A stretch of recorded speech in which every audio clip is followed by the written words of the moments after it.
Hello everyone. Hello, you can hear me? Good. My name's Joe Thomas. I am one of the new business managers at Kallidus. Our stand is just over there, the tall one behind you. I'm here today to introduce Josh Warrell from David Lloyd. He is David Lloyd's e-learning manager. So conversations first started with David Lloyd here actually at Learning Technologies. We're trying to work it out just now, weren't we, Josh? I think it was 2017, LT 2017 back at Olympia. Then conversations progressed and David Lloyd actually went on to implement the system December last year was when you first went live, and then rolled it out internationally in March later that year. So Josh is here today to give you a bit of background about the project and the project successes. Yeah, enjoy. Thanks guys. So as Joe kindly said, my name's Josh Warrell. I'm the e-learning manager for David Lloyd Clubs. I'm going to talk you through how we implemented the system, kind of what the touch points were and what some of the key reasons for our success was. So to give you a little bit of an idea about us and David Lloyd as a company, hopefully you've heard of us. If you haven't, that's a problem for our marketing team to pick up. But we're Europe's largest leisure club, and we have over 120 clubs now across the UK and Europe. We've just made another acquisition for 8 sites in Germany. And that was one of the key requirements for us when we were looking to implement an LMS system. So we needed to have something that could be implemented across the UK and Europe with relative ease, and was going to make things pretty straightforward for us, as our key method for expansion and growth over the next 10 years is expanding into the European market. So it's going to be an ongoing challenge of scalability for us. We've been in the Sunday Times 25 best big companies, and we're happy to have made the list again this year for 2020, although I don't know where we are yet. I'm not actually supposed to have told you that. And then we've continued after 3 years of growth, but it's been quite an interesting period, because we didn't open a new club for about 10 years. And then all of a sudden, we've opened about 30 clubs in the last 3 years. So the phase of our growth has come very quickly and suddenly, and with that came a lot of challenges of scalability. So it became really challenging for us to roll out our training and learning and development programs across the European clubs and also across the breadth of our offering, because they often run in little satellite clubs, which make things particularly challenging.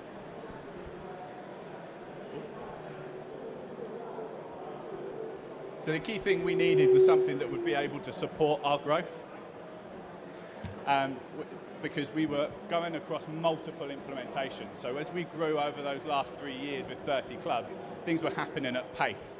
And with those new openings, we needed to get those brand new hires and new team members with little to no experience of our David Lloyd brand, our ways of working, or even their roles that they were moving into.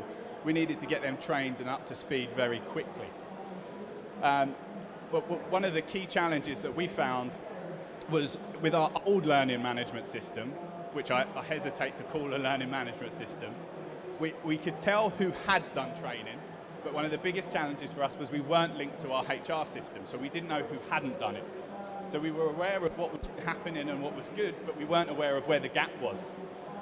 And that's been one of the biggest changes for us after post-implementation. And actually, when we went through that transformation of data, one of the scariest things for us is the situation was worse than we really thought it could be when we looked at how well our team members were doing with the training.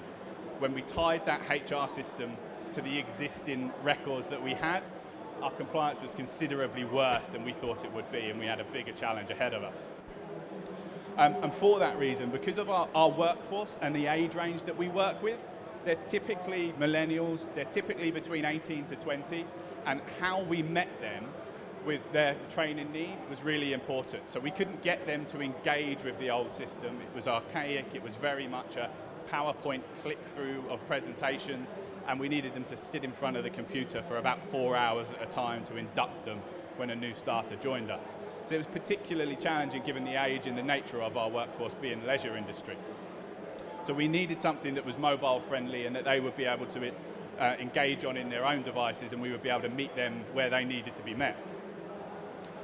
So in order to do that, we went through quite a lengthy procurement process, and we looked at multiple suppliers before we settled on Kallidus. And one of the key reasons that we did that was their ability to work with us through implementation and the usability of their user interface. So it's really user-friendly and it adapts incredibly well on mobile devices.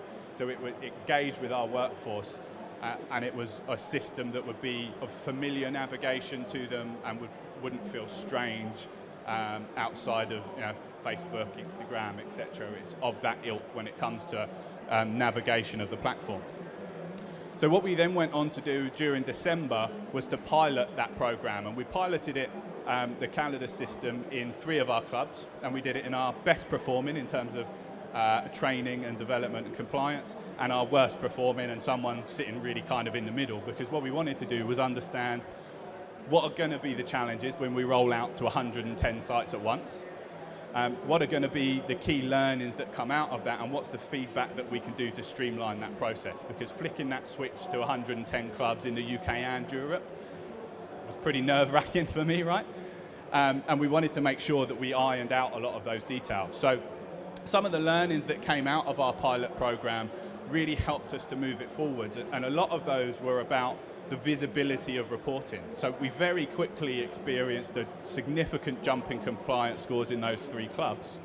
And we were holding weekly calls with those pilot clubs to gather their feedback. But one of the key measures there was we were able to give them real visibility of where they were at. So we developed a compliance score, which is essentially just a measure of how well they were doing on all of the mandatory training and what percentage they were complete. And we made that really visible to those 3 pilot clubs during that period, and they really got on top of it. But one of the other things that really made a difference for us was that we were able to provide records of who had and hadn't signed into the system, who hadn't engaged in that learning or completed a specific piece of training that is relevant in those areas. So because of the nature of our clubs and the workforce, the different regions and the different clubs may have different challenges that face them. So for example, we had a fire in one of our clubs during our pilot phase. And so what happened inevitably, as does in any organisation, we panicked. We made a knee-jerk reaction to say everyone's got to be 100% complete in their fire safety course. So we had to push that out. And what we very quickly saw was those 3 pilot clubs within that same month were at 100%, because there was a huge focus from us as an organisation on that. But the clubs that were still on the old system really lagged behind, and there was almost no change at all in their rates of compliance. So we very quickly saw the impact that we could have there. And one of the key reports that drove that was team members who hadn't signed into the platform. Because what we found during the pilot phase was if a team member signed into the platform, they went on to become 90% compliant in their first 30 days. So we really quickly identified that if we got the users to sign into the platform, actually they became self-sufficient really quickly at moving through their journey. So coming out of the pilot, one of our key metrics and measures for launching was the percentage of team members who signed into the platform. Because what a lot of it was about was perception change. So they had an old system, or we had an old system. It was old, it was archaic, it was boring, it probably wasn't relevant, the content really needed updating. So there was a perception around e-learning or the compliance training that needed to be completed that we had to shift. And we couldn't do that until we got the users to sign into the platform. And that was really our main pinch point. We had to work really closely with the managers in those clubs in order to get them to spend some time during their one-to-ones and face-to-face time to sign those team members onto the platform, because once they saw it, felt it, touched it and experienced it, the response was completely different, and then we saw them go on to become really active inside the platform. We also involved the clubs really heavily during that pilot phase to get us ready for launch. So we ran some internal competitions in order to name and brand the platform. So we engaged with our workforce to come up with a name and a brand that was relevant. And we came up with Learning Locker, which is very health and fitness kind of relevant and feels right on time with our branding. And that was given to us by one of our health and safety managers in an Edinburgh club, who, I think he got £500 in vouchers or something like that. But one of the really interesting things is his team is one of the most compliant in the company, just because he's invested in the platform. So we ran that competition to name the platform. We also sent out to all of our clubs in the UK and Europe a set of headphones that were branded with the Learning Locker colouring, because we knew that they were going to be working in the terminals, in the offices, and they'll be crowded, and we don't want everybody's e-learning shouting over the top of everybody else's. But what that did was create a little bit of buzz and awareness of this product that was coming, especially in an organisation like ours where we're rolling out new systems, platforms, initiatives on a really frequent basis. For us was about how do we make this stand out, and how do we get our team members excited as they can possibly be about compliance training. And that's one of the things that worked really, really well. We have an engagement platform in our company called Kitbag, which is like a social media application, and we had lots of our team members posting with their Learning Locker headphones on in the week of launch, saying they were getting up to speed on their compliance training. And they led that, and then we picked it up and run with it. So we encouraged them to do that. We offered some prizes. I think we branded up some mugs and notepads with Learning Locker for those clubs that shared on our Kitbag and social media app that they were using and posting pictures with their headphones. And that worked really, really well for us to create some buzz and flow around that. So what I can share with you now is kind of where we're at roughly with our usage statistics, and this is part of a dashboard that we use to measure and share with our key stakeholders around the time of launch. So when we implemented the platform, or when we were going through implementation, should I say, and we took over our old statistics from the old platform and married those with our HR system, we saw that we were around 26% compliant in that training that we wanted our team members to be doing. And that was in May 2019. And by the end of 2019, this is where we finished up. So in a relatively short period of time, we managed to get 27% of our workforce engaged and signed into that platform. What's interesting is that the 3% that we're missing are seasonal workers, and there are roles that typically have very little time in front of the computer, and we're working on how we can target them. So it's things like lifeguards and kids coaches who normally come in for a couple of hours at a time, and then they're in and out of our clubs. So it's about how do we engage those team members, and we're working on that at the moment. And to give you an idea as to where our compliance score has finished up at the end of 2019, we are now sitting at 95% compliance from starting off at 26%. So a huge increase, and one that we're really proud of. And we're on track to get that stubborn 5% that's left over through by about March this year. So we are going to hit that 100% compliance by March this year, and it's typically, we're finding that the team members that haven't logged in represent a good portion of that 5% there. So it's for us, the challenge is to how do we engage those seasonal workers. One of the other things we measured was we do an engagement survey with our team members, and we wanted to see how the scores increased on their perception of our training. So whether it equips them to do their job well, or whether it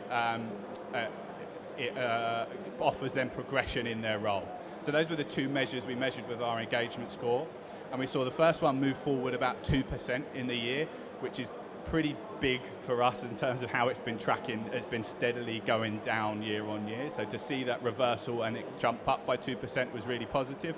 And we also see, I believe there's opportunities to learn and develop in the company. That held steady. Again, that was the first time that held steady for about 3 years. So it's been gradually going down, and what we predict to see with that happening next year is we're looking for a 2% uplift there as well, and that the early indicators are that we're on track for that. The other key measure that we looked at was our optional course enrollments. So when we rolled out the system, we recognised that we had a really bad problem with compliance training, and we had a big gap there that we wanted to move forwards. But what we weren't looking at was our optional course enrollments, to say, look, there's training out there that we want to offer to our team members that they don't have to do, but we'd really like it if they wanted to do. And they were able to see that selection and offering and say, yeah, I want to put my hand up and enroll myself onto that. And we have offered a lot of training around that to try and encourage our team members to engage in that. And with a workforce of about 8,500 team members, we've had 5,500, give or take, enrollments into optional learning. And lots of that we've seen is around Microsoft Office training, actually. So engaging in Excel and PowerPoint and developing themselves in there. We also worked with one of the language training companies, which name's escaping me at the moment, and we're offering language training in all the countries that we're in, so English to Spanish, Spanish to English, etc. And that's been the second most popular thing, and that's actually serviced a really big need for us as a company, because when we're opening in those new locations, really the best thing we can do is bring our experienced general managers over from the UK who know our business and how we operate and implement them into a European club. But we have a key challenge in doing that, and they don't speak the lingo. So if we can provide them with that training and set them on a development pathway to be a European Open, then actually we can deploy some of our more experienced and well-rounded managers in our international clubs. And we're about to see, with the acquisition of our German sites, the first success stories there. We have 3 general managers who we've been training and working with them through the language skills, and we're ready to deploy them into some of the German clubs now. So we think that that's going to work really well. And then the final measure has been the number of mandatory course completions, which has been fairly kind of fascinating in terms of how big the jump has been. So when we transferred that data over, we had about 55,000 mandatory course completions, and that was around 15 years that platform had been in play. So at the end of 15 years, there was around 55,000 mandatory course completions, and by the end of 2019, we finished on over 150,000. So the jump has been absolutely huge. And one thing just to take into account there is that that does include leavers. So if somebody has left during those 15 years, they're not included in that 55,000 number. So maybe it's not quite as big as you might think, but it's quite significant. So how it's gone for us so far, in terms of implementation, it took about 3 months to go live. So we started our pilot in December, we went live on March 4th. March 4th, 2019, we went live with the system. And the biggest challenge for us in terms of implementation was around the transformation of our data, getting our old data, which wasn't linked to a HR system, somehow linked up, and transforming that to a point that we were able to import it. And we had about 10,000 individual records that we wanted to import, because we also wanted to bring over historic records.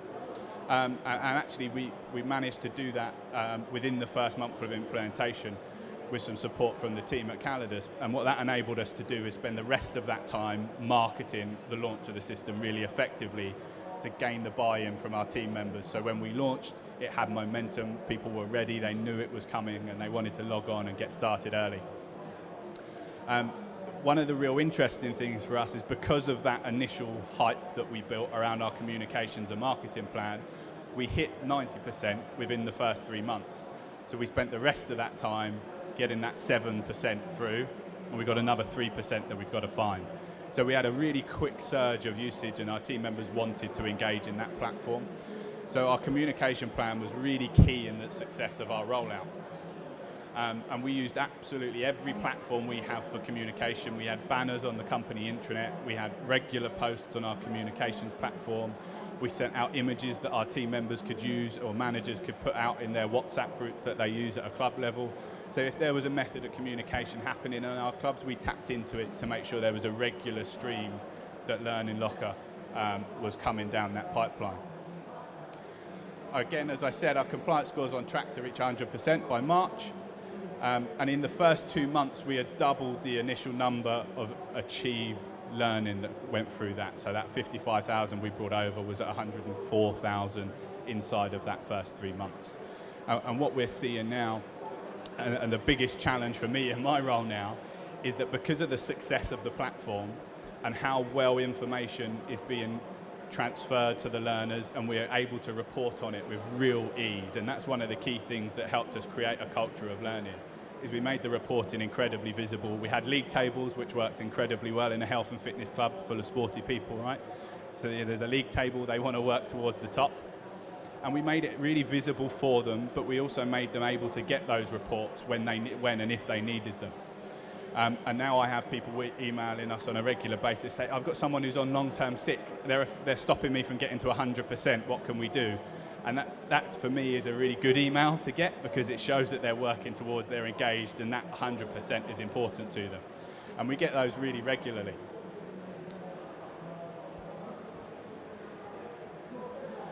So what's happened for us is we've kind of created this culture around our learning where people are taking their own accountability for it. So when we switched from our old system, it was down to the line managers to book team members on to any training that they needed to attend as part of their induction. And we made a conscious decision to change that as we implemented this system, to say actually the team members are now responsible for their own learning. We want them to book on to any training that they have to do. We want them to engage in that process. And that solved a lot of problems for our tutors. We had people turning up to lifeguard training or ER training and say, no, I don't get in the water. And that's a problem for us, right? And that represents a cost to the business. And the problem is that line managers were sending people on to train. They go, right, they've got to be booked onto this, this, this, and this. And they booked them onto all of those things and sent them on their way without really briefing them what they were going to do and turning up for. And that was a really common complaint from our training team. So what happens now is the team members have to book themselves onto the training, and we make them go through some prerequisites where they read what the training course is about. They understand what they need to bring with them. They know what the structure of the day is going to be. And that's resulted in our team members turning up to this training better prepared. They're taking away the information, and our trainers are having a lot less challenges with the team members on the day because they know what they're coming into. But it's also represented some real cost savings. We're no longer sending people away from training after they've travelled out of the clubs to attend. And one of the key objectives I set myself was to make compliance training one of the most visible statistics or measures in the business.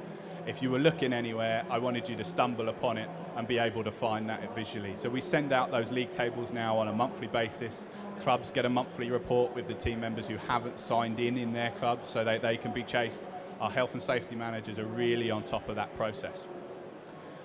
And then what we've also done is given our team members a platform where they can engage in the way that they want to. So we talked about meeting them where they needed to be met. But after we launched our system in the first month, we saw a real sudden split. So whereas our compliance training or e-learning had only ever been completed on a desktop, inside those first 30 days, it's immediately switched to 50-50 between desktop, tablet and mobile devices. And that's really important for us. Now, we can't measure that particularly well because our business is open from 6 till 11, but we can make some pretty good assumptions based on that lots of our team members are choosing, we're certainly not asking them to, but they're choosing to complete this directed learning in their own time, on their own devices, which again represents some significant cost savings for us because it's now doable for them.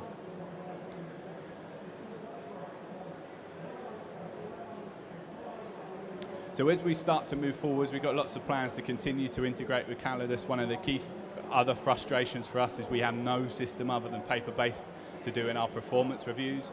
So we're going to tie into the Kallidus Perform product. One of the real luxuries for us there is we've done the implementation.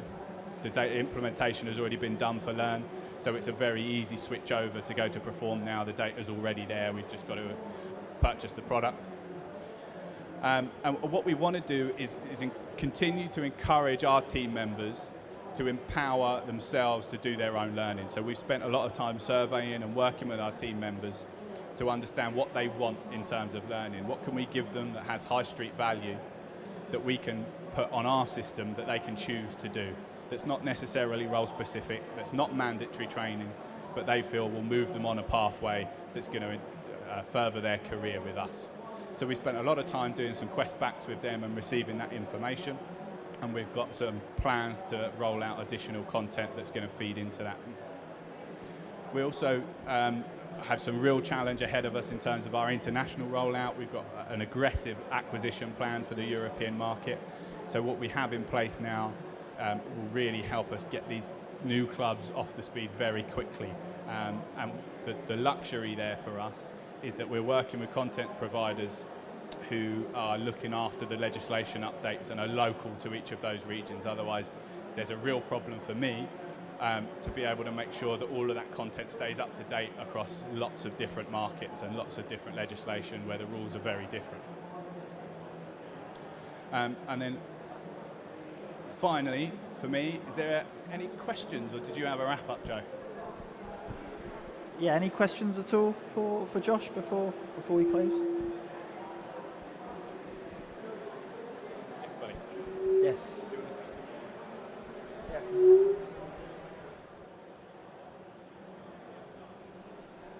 I guess maybe one for both of you, I don't know. In terms of kind of like reporting, you talked about like completion of sort of compliance training. You also tracked a little bit of, like sort of feedback, little bits and pieces, like did they feel comfortable on the job? But like in terms of sort of the long-term tracking of how is the training that they're doing relating to their day-by-day performance, like how are you able to do that, or how do you provide that? Yeah, that's a great question. So one of the key things we've done for both our e-learning and our contact training or classroom workshops is some course evaluations, and we've kept them really short and sharp, limited ourselves to 4 questions, which are directly in relation to that. So we want to understand what the quality of that training looks like, how relevant it is to their job, and how we can change and improve that. Overall, the feedback so far has been really positive. What we are starting to see now is at the other end of implementation, our standards and the expectations are going up. So as we rolled that out, the feedback was incredibly positive because there was a huge step change from where we were to where we are now. And now it's starting now that we're getting some criticism that we can work on constructively and improve that training. And that was a real frustration for us because the step change from where we were to where we are now was so quick. The feedback was largely just fantastic, it's great, everything's amazing, and that's not helpful for us at all. So we're now starting to get some constructive feedback that we can action to improve the quality of our training and how it links back to what they're doing on the job. Yeah. Does that help? Just to add to that, from my perspective, in terms of the feedback, you probably used it already, Josh, but there's an evaluation form within Kallidus Learn itself, which allows you to go through that process and follow the Kirkpatrick model if you want to. And then alongside that, you mentioned performance metrics as well. You can actually import performance metrics into Kallidus Learn alongside the people data feed. So then you can start correlating both learning data alongside performance metrics as well. And that's something that a lot of customers tend to do as well. Any other questions at all?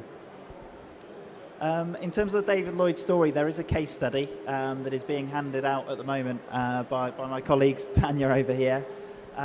In terms of Kallidus as a whole, we have just, if it's of interest, we have just conducted the largest ever learner survey across the next decade, actually. We've gone out and interviewed over 1,000 different learners and asked them what they want to see over the next decade in terms of learning patterns. That has been released today, and you can actually request it over at the stand, at the Kallidus stand behind you. It's really informative. There's an infographic on it that we can share as well that Tanya is demonstrating right there, and there's one here. But for the full survey, please feel free to come across and we can distribute it accordingly.